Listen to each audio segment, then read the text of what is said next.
नमस्कार, स्वागत है आप सभी का। सुबह की बड़ी खबर आप देख रहे हैं और आपके साथ मैं हूं पुनीत। सबसे पहले बड़ी खबर बिलासपुर से है, जहां पर युवक को रेस्क्यू कर बचाने की कोशिश की गई। जी हां, रेस्क्यू ऑपरेशन युवक के लिए चलाया गया। बिलासपुर से आपको खबर बता रहे हैं। खूंटाधर के वेस्ट वियर में ये युवक फंसा था और देर रात से पानी के बीच पेड़ के सहारे ही ये खड़ा हुआ था।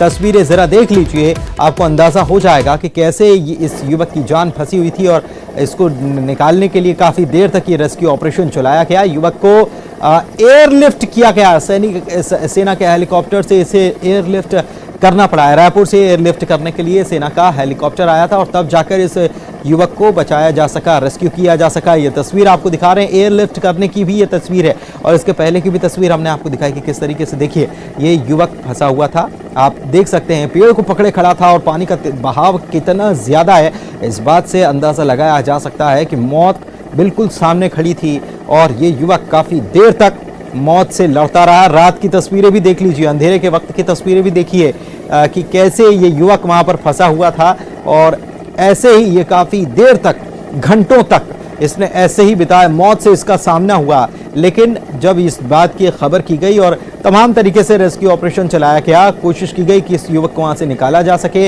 वहां पर तमाम जो लोग हैं, बचाने वाले लोग हैं, वे वहां पर मौजूद थे, लेकिन इसके बावजूद जब उनसे नहीं हो सका, ये सब कुछ संभव नजर नहीं आया, तो फिर खबर की गई और सेना के हेलीकॉप्टर को रायपुर से बुलाया गया।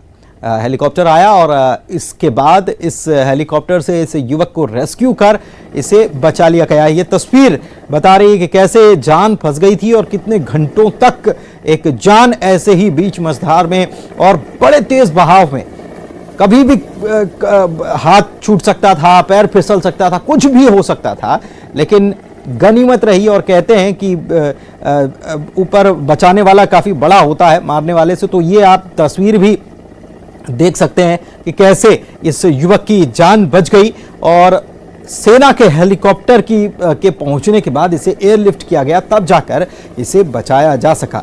लेकिन ये तब तक इसका पल जो है, इसके जीवन का हर एक पल इस दौरान मौत से सामना कर रहा था और सामने मौत खड़ी थी। तेज बहाव जब भी आता, सैलाब लगातार बह रहा था, तो लग रहा था कि अब गिरे तब गिरे, लेकिन गनीमत ये रही कि ये डटा रहा। इसकी हिम्मत की युवक की दाद देनी होगी कि वाकई में पूरी रात, ये देखिए रात की तस्वीर देखिए, ये रात भर ऐसे ही ये डटा रहा और इसके बाद इसे सुबह आप देख सकते हैं कि कैसे एयरलिफ्ट किया गया है। वेस्ट वियर में ये युवक फंस गया था और वहां सैलाब इतना ज्यादा था कि अब गिरे तब गिरे की परिस्थिति बन गई थी। अब हाथ छूटा तब हाथ छूटा। एक पेड़ को इसने पकड़ रखा था और उसी के सहारे इसने इतने घंटों तक संघर्ष किया। मौत से संघर्ष इसका चलता रहा और देख सकते हैं आप कि कितनी बुरी स्थिति यहां पर बनी हुई थी। कहीं से आने जाने का कोई रास्ता नहीं बचा था, कहीं से कोई मदद पहुंचाने की गुंजाइश नजर नहीं आ रही है और ऐसे में केवल मदद पहुंच सकती थी तो आसमान से मदद पहुंच सकती थी और उसी का फैसला लिया गया और आसमान से मदद पहुंचाई गई। हेलीकॉप्टर बुलाया गया और हेलीकॉप्टर ने उड़ान भरी और जहां ये युवक फंसा हुआ था वहां पहुंचकर एयरलिफ्ट इसे किया गया, रस्सी फेंकी गई और उसके बाद इसे वहां से बचाकर निकाला गया। तो ये खूंटाधर के वेस्ट वियर की ये तस्वीर, और ये तस्वीर बताने के लिए काफी है कि कितनी मौत कितने करीब खड़ी थी इस युवक के। लगातार बारिश हो रही है, बारिश की वजह से पानी का बहाव बहुत ज्यादा तेज हो रहा है और ये बिलासपुर की ये तस्वीर ये बताने के लिए काफी है कि कैसे एक युवक फंस गया था और कैसे इसे एयरलिफ्ट किया गया। संजय मानिकपुरी हमारे सहयोगी हमारे साथ फोन लाइन पे जुड़े हुए हैं, उनसे बात करते हैं। संजय, वाकई में ये इस युवक के सामने हर एक क्षण जो है, पल जो है, वो मौत सामने खड़ी थी, लेकिन ये युवक डटा रहा। कितने घंटों तक ये सब कुछ चलता रहा? जी प्रशांत, ये जो वाकया है वाकई बहुत ही पल था, क्योंकि तकरीबन 14 से 15 घंटा जो है युवक ने मौत और जिंदगी से संघर्ष करते हुए बरसात में की तेज बहाव जो पानी है उस पे एक छोटे से पेड़ पे अपनी जान को बचाए हुए, पकड़े हुए खड़ा हुआ था। रात भर पूरी इसी तरीके से उसने अपनी जान को बचाने के लिए पेड़ का सहारा लिया रहा। हालांकि सुबह जो है वो हेलीकॉप्टर जब सेना की आई तो लोगों ने भी राहत की सांस ली कि अब युवक को बचाया जा सकता है, क्योंकि दोपहर का वाकया रहा जब से ये वहां फंसा हुआ था। और तकरीबन रात को भी रेस्क्यू टीम के द्वारा निकालने का कई प्रकार की कोशिश की गई ताकि युवक को सकुशल निकाला जा सके, लेकिन बहाव इतना तेज था कि जिसके कारण से किसी तरीके से जो इनके द्वारा उपाय किया जा रहा था रेस्क्यू टीम के द्वारा, वो सफल नहीं हो पा रहा था, जिसको लेके रायपुर से जो है वो सेना से मदद मांगी गई। उसके बाद जब सुबह सेना की जो हेलीकॉप्टर रेस्क्यू टीम मौके पर पहुंची तो सारे लोग जो हैं वो ये हो गए कि इसे अब बचाया जा सकता है। और सेना के जो जवान हैं उन्होंने खूंटाघाट वेस्ट वियर में फंसे युवक को सकुशल निकाल लिया और उसे फिलहाल इलाज के लिए अस्पताल लेके गए हैं। जी, इलाज के लिए अस्पताल ले जाया गया। संजय, अभी अभी जो दर्शक हमारे साथ जुड़े हुए हैं, आप निश्चित रूप से जानना चाहेंगे कि ये वेस्ट वियर में युवक फंस कैसे गया था, क्योंकि हम देख रहे हैं कि काफ़ी सैलाब यहाँ पर है। कैसे ये यहाँ पर फंस गया था? क्या बहकर आया था या यहाँ पर ये करने क्या गया था? क्योंकि दोनों तरफ सैलाब बड़ा तेज़ है और काफ़ी दिनों से बारिश हो रही है, ऐसे में इसका फंसना यहाँ पर वो भी सवाल खड़े कर रहा है। जी, ये अभी जो इसके बीच में फंसने की जो बात है वो अभी तक तो किसी प्रकार से क्लियर नहीं हो पाया है, क्योंकि ये रतनपुर का ही रहने वाला है। रतनपुर के गिधौरी गांव है जहां का रहने वाला युवक है। इनका नाम जितेंद्र कश्यप बताया जा रहा है। उम्र तकरीबन 43 साल के लगभग की बताई जा रही है। पर ये जिस तरीके से इतनी तेज बहाव के क्रम में बीच में जो फंसने की बात है वो इस तरीके नहीं बताया जा पा रहा है, क्योंकि या तो नहाने वाला भी हो तो वहां उस जगह पहुंच नहीं सकता, लेकिन अनुमान ये भी लगाया जा रहा है कि हो सकता है कि कहीं नहा रहा था और बह के आया हो और उस दौरान इस बीच में इस पेड़ के सहारे पे वह रुका हो। जी, घर वाले निश्चित रूप से चिंतित होंगे जब ये पता चला होगा, तो आसपास जमावड़ा जो लोगों का है उसमें घर वाले भी सब कुछ खड़े होकर देख रहे होंगे। क्या बात हो पाई, क्या उनका रिएक्शन रहा इस पूरे रेस्क्यू ऑपरेशन के सफल हो जाने के बाद? शुरुआती तौर पे तो ये देखा गया है कि किसी भी को ये जानकारी नहीं हो पा रहा था, क्योंकि दूरी काफी है और बीचों बीच से किसी तरीके से दिख नहीं पा रहा था, तो उस तरीके से युवक की पहचान नहीं हो पाई थी, जिसके कारण से क्षेत्र में भी इस चीज की जानकारी नहीं हो पाई। और लगातार जो है वहां पे आसपास के क्षेत्रों को भीड़ रहा और पुलिस प्रशासन, SDRF की पूरी टीम लगी हुई थी युवक को बचाने के लिए। काफी कुछ प्रयास किया गया, हालांकि जानकारी नहीं लग पाई। जब सुबह इसे निकाला गया तब इस युवक की पहचान हुई कि युवक ये स्थानीय यही रतनपुर क्षेत्र के जो गिधौरी गांव के रहने वाला युवक है। हालांकि अभी युवक को सकुशल निकाल के उसे उपचार के लिए अस्पताल में भर्ती कराया गया। क्षेत्र में काफी खुशी का माहौल है, क्योंकि एक युवक 14 से 15 घंटे तक अपनी जीवन और मौत के बीच संघर्ष करता हुआ आखिर जंग जीत गया। और ये उसकी मनोबल भी था कि कितने वो सहन करते हुए उस जगह पे रात भर बिताया। काफी दिक्कत भी उसे होगी, इस तरीके से जो है वो सभी जिला प्रशासन और पूरे लोगों ने उसकी मदद की, क्योंकि रात भर वो अगर तो सभी लोगों को देखता रहा, जिससे उसका मनोबल भी बढ़ता रहा। यही कारण रहा कि सुबह उसे सेना के हेलीकॉप्टर द्वारा आसानी से रेस्क्यू कर लिया गया और उसे बाहर निकाला गया। बिल्कुल, वाकई में मानसिक बल था जिसकी वजह से ये 14-15 घंटे तक ये व्यक्ति यहाँ पर डटा रहा। क्या स्थिति कैसी है? अभी एयरलिफ्ट कर लिया गया, आपने बताया कि अस्पताल ले जाया गया है, लेकिन फिलहाल स्थिति कैसी? कुछ बात हो पाई थी जब एयरलिफ्ट किया गया?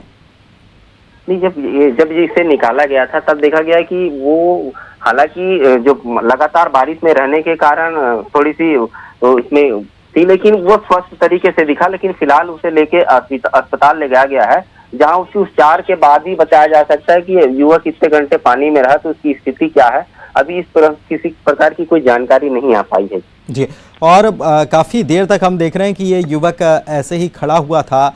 काफ़ी आसपास भीड़ भी लग गई थी। कैसे रात भर इस युवक को यहाँ ये अडिग रहे, झपकी ना लग जाए? हालांकि स्वाभाविक है कि सामने अगर मौत खड़ी हो तो नींद किसे आ सकती है, लेकिन फिर भी इतनी देर तक अगर कोई खड़ा रहे एक जैसी स्थिति में तो थकान हो जाना स्वाभाविक है, हाथ छूट सकता था। कैसे लोगों ने मनोबल बढ़ाए रखा?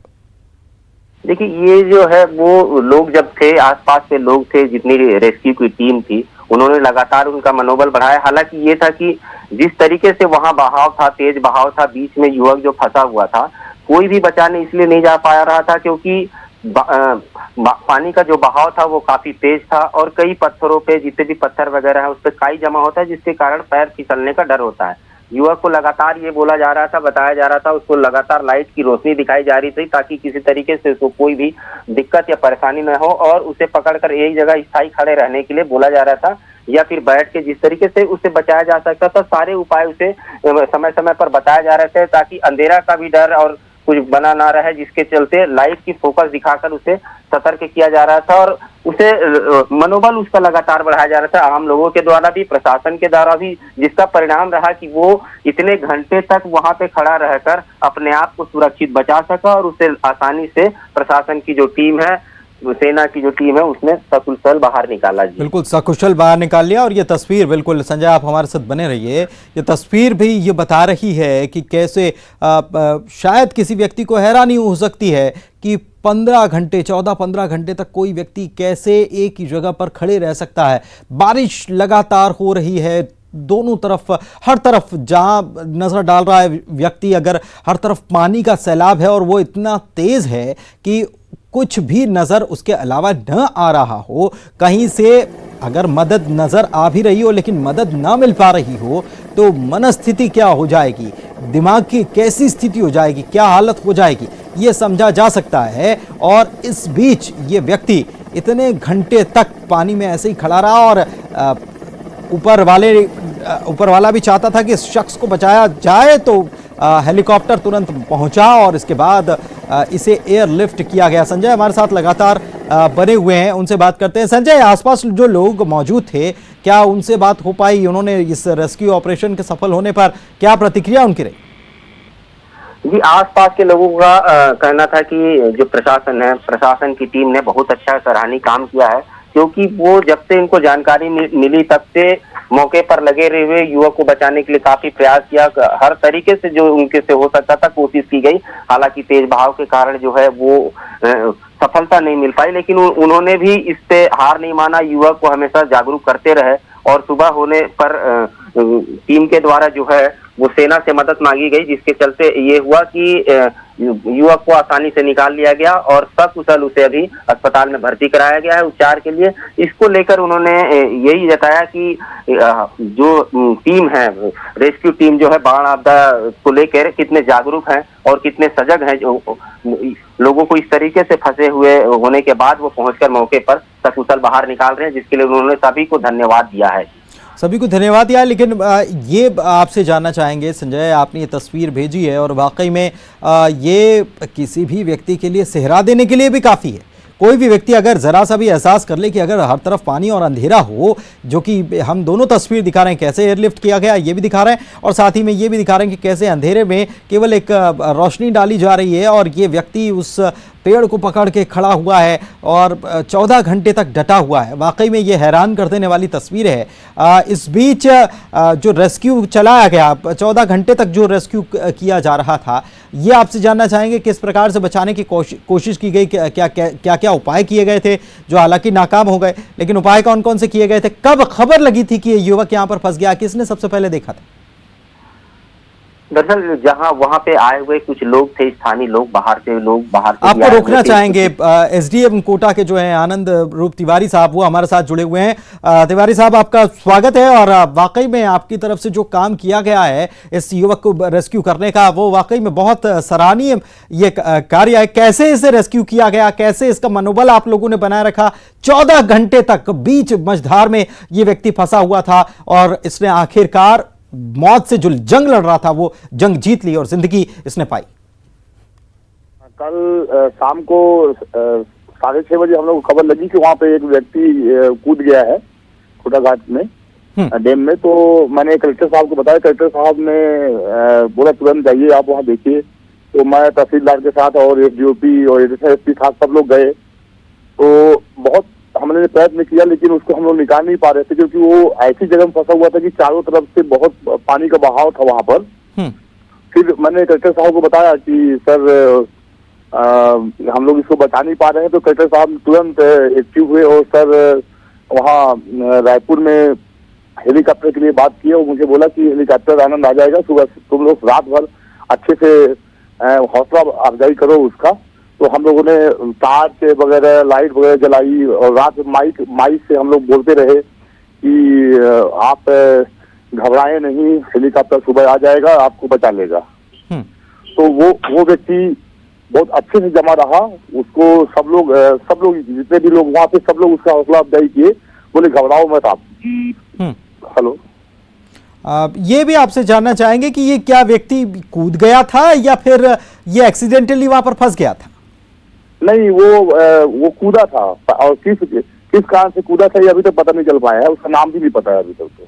चलिए ठीक है, शुक्रिया हमारे साथ जुड़ने के लिए, बहुत बहुत धन्यवाद आपका हमारे साथ बातचीत करने के लिए। और संजय, आपका भी बहुत बहुत शुक्रिया। तो ये तस्वीर ब्रेक के बाद आपका स्वागत है। पूर्व केंद्रीय मंत्री और बीजेपी के राज्यसभा सांसद ज्योतिरादित्य सिंधिया आज से 2 दिनी इंदौर और उज्जैन के दौरे पर रहेंगे। मध्य प्रदेश में 27 सीटों पर होने वाले उपचुनाव को देखते हुए सिंधिया का ये दौरा काफ़ी महत्वपूर्ण माना जा रहा है। अपने प्रवास के दौरान इंदौर और उज्जैन में कई बीजेपी नेताओं से उनके घर जाएंगे, मुलाकात करेंगे। इसमें सुमित्रा महाजन और कैलाश विजयवर्गीय भी शामिल हैं। सबसे पहले वे उज्जैन जाएंगे, बाबा महाकाल की पूजा करेंगे। शाही सवारी आज है और शाही सवारी की पूजा सिंधिया घराने से कोई करता है, तो इसलिए भी वे उज्जैन पहुंच रहे हैं। इसके बाद इंदौर उनका आने का कार्यक्रम है।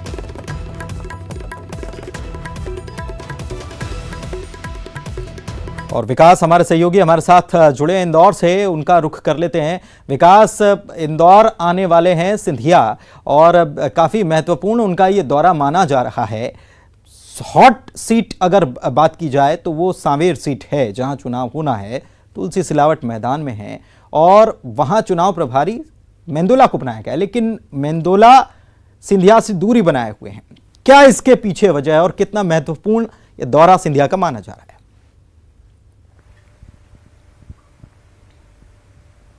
बिल्कुल पुनीत, ये दौरा बेहद अहम माना जा सकता है। हालांकि जिस प्रकार से जानकारी है उसके मुताबिक 1 बजे के लगभग इंदौर एयरपोर्ट पर पत्रकार वार्ता रखी गई है, जिसमें खुद ज्योतिरादित्य सिंधिया जो है वो पत्रकारों से रूबरू होंगे। इसके बाद उज्जैन पहुंचेंगे, उज्जैन के बाद इंदौर आएंगे।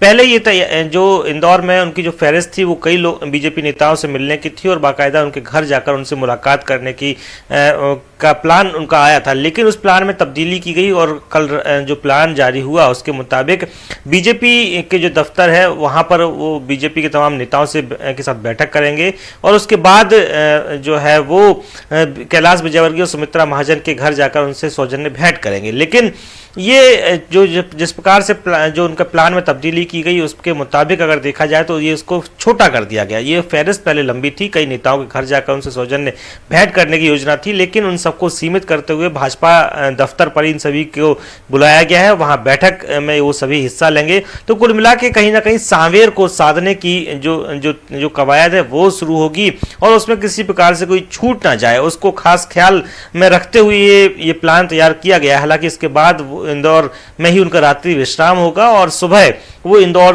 विमानतल से दिल्ली के लिए रवाना हो जाएंगे। शुक्रिया विकास आपका इस जानकारी के लिए। और चलिए आगे बढ़ते हैं। रुक जाना नहीं योजना के तहत मध्य प्रदेश बोर्ड की 10वीं और 12वीं की परीक्षा आज से शुरू हो रही है। रुक जाना नहीं योजना के तहत मध्य प्रदेश में फेल छात्रों को साल बचाने का एक और मौका दिया गया है। कोरोना के कारण इस बार 12वीं की परीक्षा तीसरी बार आयोजित की जा रही है। बताएं कि कोरोना की वजह से 9 जून से आयोजित परीक्षा में जो बच्चे शामिल नहीं हो पाए थे, इनके लिए एक और मौका दिया गया है। वहीं विद्यार्थियों को परीक्षा केंद्रों पर 1 घंटे पहले पहुंचना होगा, मास्क लगाना होगा, फिजिकल डिस्टेंसिंग का पालन करना होगा और नियमों को ध्यान में रखते हुए सभी बच्चों को अपने नाक और मुंह को मास्क या कपड़े से ढक कर रखना होगा, ये कह दिया गया है। शरद हमारे सहयोगी हमारे साथ इस खबर पर जुड़े हुए हैं, उनसे जानते हैं। शरद, कितनी संख्या है ऐसे छात्रों की जो इस योजना के तहत लाभ ले रहे हैं, एग्जाम में बैठने वाले हैं, 10वीं और 12वीं की एग्जाम देने वाले हैं?